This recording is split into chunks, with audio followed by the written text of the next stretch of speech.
Hey there, this is Jonathan Tuan Tran, otherwise known as the Jonathan Jin on X.com, on Facebook, Instagram, and other social media outlets, Snapchat.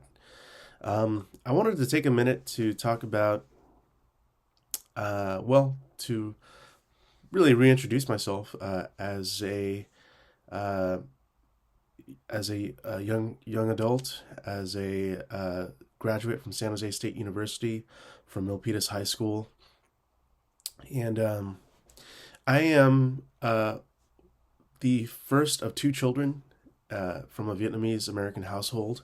My parents are refugees from the Vietnam War, in which they left Vietnam for Singapore and lived in Singapore for 1 year before they were relocated to Belgium and Philadelphia, my father and my mother, respectively. And so, you know, uh, growing up, we were from a pretty much a low income family, and we've benefited greatly from food stamps, from the social safety net, and without those things there, we probably couldn't have become the family that we are today, in which we're climbing up the rungs of the socioeconomic ladder in the San Francisco Bay Area in Silicon Valley, California. And I'm grateful. I that the easiest way to put it is that I'm grateful for the opportunity to grow up here in the United States. I understand that there are people in other parts of the world that would like to be here, and especially those that you know in perhaps in Southeast Asia and Vietnam that have less opportunity because of the restrictive role of not having free speech there, less free speech, and the of course the economy and economic system working in a different way than it does here in the United States. I know that since the Vietnam War, or sometimes called the Revolutionary War, in perspective of the Vietnamese, the native Vietnamese or VC, they um, relations have normalized after 1975, in which the fall of Saigon, a reunification day, um, the fall of Saigon, reunification day, uh, things have improved. Firstly, since President Bill Clinton's time in office, I know that for a fact that relations between Vietnam and the United States has normalized, and the two have begun trading with each other, items of need or of want. And so, a little bit about me.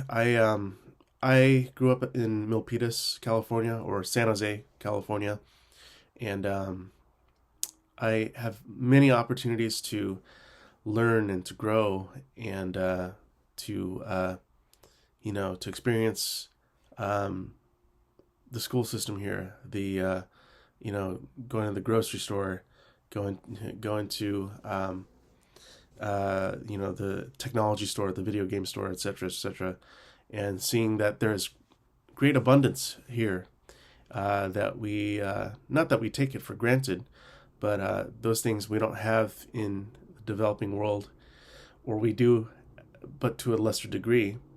And I was reading about how Boris Yeltsin, the one of the former leaders from the former Soviet Union, in which there was a transition from the former Soviet Union to modern day Russia because of being able to witness or to go and visit a grocery store in the United States, in Texas, and that was one of the motivating factors for transitioning out of their economic system. I went to go on and study music for a little bit. I wanted to go to Berklee College of Music. However, I did spend 5 to 6 years as an engineering student in the electrical or electronics engineering and lab, you know, field, and then went on to become both an engineer and a lab technician in the tech field in Silicon Valley. The best way that I could put this whole situation is, if you asked me 10 years ago that if I was able to predict where I would be today, I would I would count on being able to take the initiative as being the most important factor in becoming what you may believe, what I may believe is to become successful and to have opportunities laid before me or us. So I'd say that yes, taking initiative is important because things don't just happen.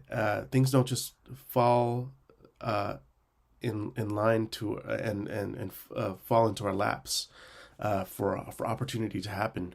We have to be able to identify problems that need to be solved and then address those things by talking about them, by posting on social media about them, and edifying and educating our base, whoever's following us, and as well as doing the self-learning for ourselves as well. I'd say that as an engineering student, I did not predict my role in political activism or any political science at all. I know that for a fact I did care deeply about certain subjects and causes. I was 18 years old. I voted for the first black president, President Barack Obama, and I was so enamored by his poetic sense and prose in his speeches, and I still am proud of that vote today. Later on, I changed my views because I had followed a gentleman that actually served in the Vietnam War, named Dr. Congressman Ron Paul, who is both a congressman and a OBGYN, a family doctor that delivers babies. And so I had a shift in thinking, and I greatly appreciated that he did serve in Vietnam, as well as the fact that he spoke out against many of the egregious wars that the U.S. did not need to be involved in, such as the Iraq War, Kuwait, Vietnam, Afghanistan, and Iraq, and just so many wars that we did not need to be in, and that we had to sacrifice so much of our blood and treasure in. And for a fact, myself, I would not be here today if it wasn't for the results of the Vietnam War or the Revolutionary War. Perhaps history would have taken a different path. But, I did canvass for Dr. Ron Paul. I did, and before that, I did, I did go around bringing attention to President Barack Obama's campaign as a student, and eventually voted for Gary Johnson as a third-party candidate. I learned that third party wasn't. It's viable. It's just very difficult for a third party to win, and eventually I learned about President Donald Trump, who I think has been treated very poorly by the mainstream media and several other factors. But I'm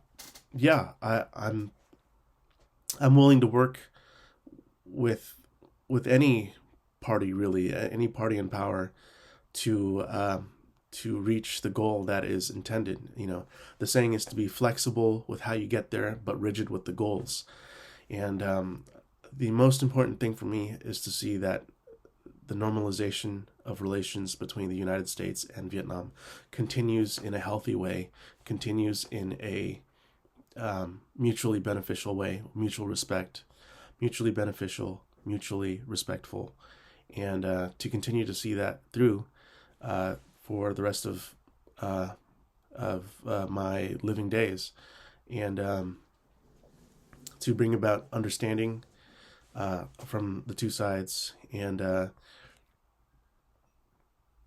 I would like to reiterate that I'm grateful for the opportunities here in the United States to not that they fell into my lap either. I had to. We all have to work for it and make all the connections necessary to make things happen, to find opportunity, to seek out opportunity wherever it is, to create that opportunity as well. And so my own experience with the political arena is that being in the arena is much different from sitting on the sidelines and pointing out the flaws of those that are actually in the arena, so to speak, because it is so easy to point the finger and point at whoever it is that we disagree with, except that when I found that when I was in the arena myself, I found that I was also full of flaws. I was not perfect. I was imperfect, and continue to strive to be a better person for my, as someone that represents my people, and for the state of California, for the state of Vietnam, and Singapore. I represent all those things because of the experiences that I've been in, and I would like to continue to strive to be a better person,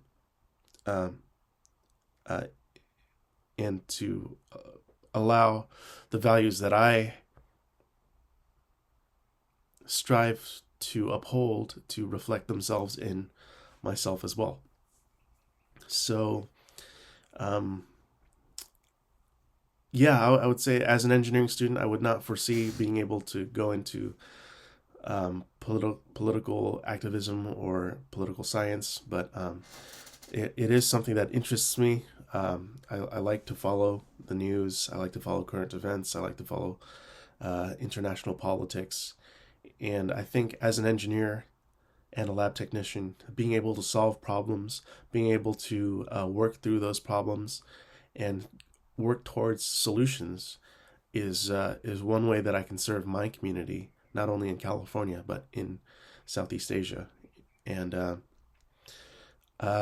yes, I could not be more grateful for those opportunities to present themselves. And I want to thank you for tuning in and listening to this little spiel, this little speech. And thank you. Thank you, California. Thank you, America. And thank you, Vietnam, for listening to myself. Yes. Thanks.